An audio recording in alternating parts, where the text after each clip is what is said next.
JCB ಒಂದು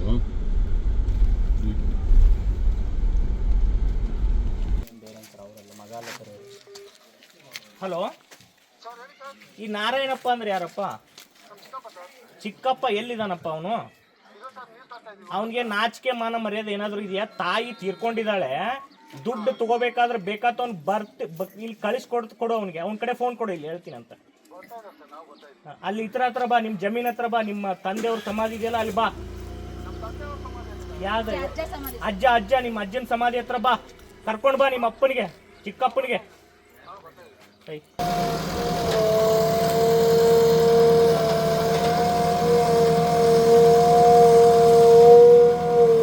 ಸಾಕಮ್ಮ. ಆ ಅಜ್ಜಿಗೆ ಏನಾಗಬೇಕು? ಮೊಮ್ಮಗಳು. ಯಾವ ಊರು? ಕಡಗತ್ತೂರು. ಏನಾಗಿದೆ ಇವಾಗ? ಅಜ್ಜಿ ಡೆತ್ ಆಗಿದ್ದಾರೆ ಸರ್. ಯಾವತ್ತು? ಅಜ್ಜಿ ನಿನ್ನೆ 10 ಗಂಟೆಯಲ್ಲಿ ಡೆತ್ ಆಗಿದೆ. ರಾತ್ರಿ 10 ಗಂಟೆ? ಬೆಳಗ್ಗೆ 10 ಗಂಟೆ. ಬೆಳಗ್ಗೆ 10 ಗಂಟೆ. ಬೆಳಗ್ಗೆ 10 ಗಂಟೆಯಲ್ಲಿ ಡೆತ್ ಆದ್ರು. ಫೋನ್ ಮಾಡಿದ್ವಿ, ಹಿಂಗೆ ಅಜ್ಜಿ ಡೆತ್ ಆಗಿದ್ದಾರಪ್ಪ, ಏನು ಮಾಡೋದು, ಬಂದು ನಾವು ಹಾಕೊಂಡು ಬರ್ತೀವಿ, ಮಣ್ಣು ಮಾಡ್ತೀರಾ ಅಂತ.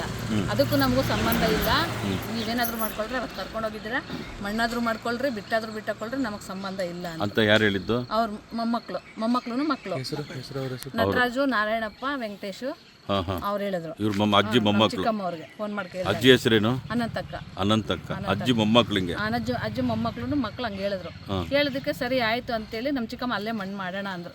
ನಾವ್ ಇದ್ಕೊಂಡು ಅಜ್ಜಿ ಊರಲ್ಲೇ ಮಣ್ಣು ಮಾಡ್ಬೇಕು, ನಮಗ್ ಮಾಡಕ್ ಸಂಬಂಧ ಇಲ್ಲ, ಅವ್ರ ಮೊಮ್ಮಕ್ಳೇ ಮಾಡ್ಬೇಕು ಅಂತೇಳಿ, ಮಕ್ಳು ಮೊಮ್ಮಕ್ಳೇ ಮಾಡ್ಲಿ ಅಂತೇಳಿ ಹಾಕೊಂಡ್ಬಂದ್ವಿ ಸರ್. ನಿನ್ನೆ ಹಾಕೊಂಡ್ಬಂದ್ರೆ ಬಿಟ್ಕೊಳ್ಳಿಲ್ಲ ನಮ್ಮನ್ನ ಅಲ್ಲಿಗೆ.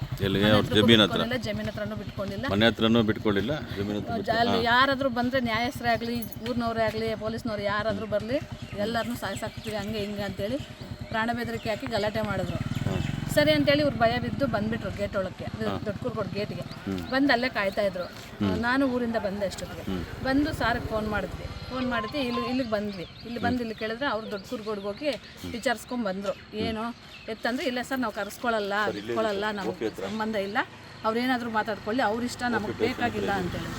ಸರಿ ಆಯ್ತು ಅಂತ ಹೇಳ್ಬಿಟ್ಟು ನಾವು ಇಲ್ಲೇ ವೆಯ್ಟ್ ಮಾಡ್ತೀವಿ ಸರ್. ಇಲ್ಲೇ ವೆಯ್ಟ್ ಮಾಡಿ ಗೌರಿಬಿದನೂರಿಗೆ ಹೋಗಿ ಒಂದು ಕಂಪ್ಲೇಂಟ್ ಟೈಪ್ ಮಾಡಿಸಿ ಅಲ್ಲಿ ಕಂಪ್ಲೇಂಟ್ ಕೊಟ್ಬಿಟ್ಟು ಬಂದ್ವಿ. ಕಂಪ್ಲೇಂಟ್ ಕೊಟ್ಟು ಬಂದ್ಬಿಟ್ಮೇಲೆ ರಾತ್ರಿ ಎಲ್ಲ ಇಲ್ಲೇ ಇದ್ವಿ. ರಾತ್ರಿಯಿಂದ ಸ್ಟೇಷನ್ ಹತ್ರ ಇಲ್ಲೇ ನೇತಲ್ಲಿ ಇಲ್ಲೇ ಚಳಿಯಲ್ಲಿ ಇಲ್ಲೇ ಇದ್ವಿ. ಮತ್ತು ಇದು ಏನಾಯ್ತು ಅಂದರೆ, ಫಸ್ಟಿಗೆ ನಮ್ಮ ಅಜ್ಜಿ ನಮ್ಮ ಮಾಮವ್ರ ಹತ್ರನೇ ಇದ್ದರು. ನಮ್ಮ ಅತ್ತೆ ತೀರ್ಕೊಂಡಿದ್ರು, ನಮ್ಮ ಮಾಮನ ಹೆಂಡತಿ ತೀರ್ಕೊಂಡಾಗ ನಮ್ಮ ಅಜ್ಜಿ ಅವ್ರಿಗೆಲ್ಲ ಅಡುಗೆ ಮಾಡಿ ಇಟ್ಕೊಂಡು ಅವ್ರ ಸೌಕರ್ಯ ಎಲ್ಲ ನೋಡ್ಕೊಂಡು ಅಜ್ಜಿ ಅವ್ರ ಜೊತೆಲೇ ಇದ್ದರು. ಇದು KDBI ಕಡೆಯಿಂದ ನಮ್ಮ ಅಜ್ಜಿಗೆ 2 ಎಕರೆ ಜಮೀನಿತ್ತು. ಆ ಜಮೀನು ಗೌರ್ಮೆಂಟ್ ಕಡೆ ಮಾರೋಕ್ಕೆ ತೀರ್ಮಾನ ಎಲ್ಲ ಆಯಿತು. ಆದಮೇಲೆ ನಮ್ಮ ಅಜ್ಜಿ ಏನಂದ್ರು ಅಂದರೆ, ತೀರ್ಮಾನ ಆದಮೇಲೆ ಹೆಣ್ಮಕ್ಳಿಗೂ ಕೊಡಬೇಕು ಅಂದರು. ಹೆಣ್ಮಕ್ಳಿಗೂ ಕೊಡೋಣ, ಈಗ ಸದ್ಯಕ್ಕೆ ಹೋಗ್ಬಿಟ್ಟು ಅಲ್ಲಿ KDBIಯಲ್ಲಿ ಕರೀತಾ ಇದ್ದಾರೆ, ಸೈನ್ ಎಲ್ಲ ಮಾಡಿ ಬರೋಣ, ಆಮೇಲೆ ಹೆಣ್ಮಕ್ಳನ್ನ ಕರ್ಕೊಂಡೋಗಿ ಸೈನ್ ಮಾಡಿಸಿ ದುಡ್ಡು ತರೋಣ ಅಂದರು. ಸರಿ ಆಯ್ತು ಅಂತೇಳಿ ಅಜ್ಜಿನ ಕಾರ್ ಮಾಡ್ಕೊಂಡು ಕರ್ಕೊಂಡೋಗಿ ಅಲ್ಲೆಲ್ಲ ಡಾಕ್ಯುಮೆಂಟ್ಸ್ ಎಲ್ಲ ರೆಡಿ ಮಾಡಿ ಅಜ್ಜಿ ಹತ್ರ ಹೆಬ್ಬೆಟ್ಟೆಲ್ಲ ಮಾಡಿಸಿ ರೆಡಿ ಮಾಡಿಕೊಂಡು ಬಂದುಬಿಟ್ಟು ಅದಕ್ಕೂ ಮುಂಚೆ ಅಜ್ಜಿ ಹೆಸರಲ್ಲಿ ಅಕೌಂಟ್ ವಿದ್ರಾಶ್ವತದಲ್ಲಿ ಗ್ರಾಮೀಣ ಬ್ಯಾಂಕಲ್ಲಿ ಅಕೌಂಟ್ ಇತ್ತು. ಆದರೆ ಆ ಅಕೌಂಟಿಗೆ ದುಡ್ಡು ಬಂದರೆ ಎಲ್ಲರಿಗೂ ಗೊತ್ತಾಗುತ್ತೆ ಅಂತ ಹೇಳ್ಬಿಟ್ಟು ಉಜ್ಜೀವನ್ ಬ್ಯಾಂಕಲ್ಲಿ ಅಜ್ಜಿಯಾಗಿ ಸೈನ್ ಮಾಡೋಕ್ಕೆ ಬರದೇ ಇದ್ರು ಏನು ಮಾಡಿದ್ರೆ ಗೊತ್ತಿಲ್ಲ ನಮಗೆ.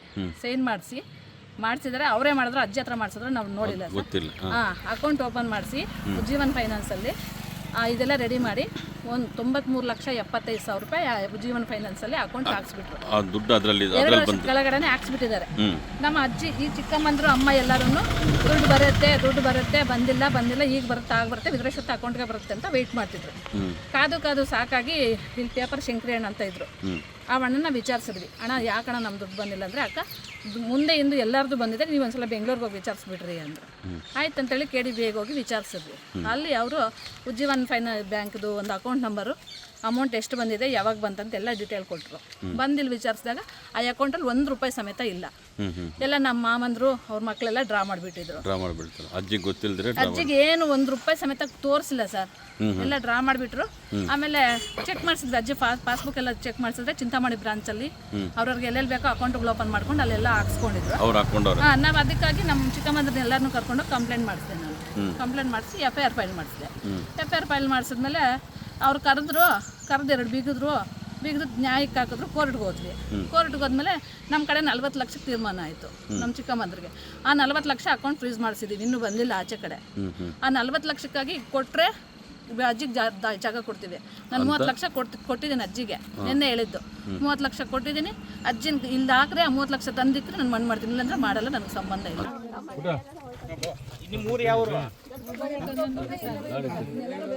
ಆಯ್ತು, ನೀವು ಏನು ಮಾತಾಡಕ್ ಹೋಗ್ಬಾರ್ದಮ್ಮ, ನೀನು ತಿರುಗಿ ಮಾತಾಡ್ಬಾರ್ದು ಯಾರಿಗೂ.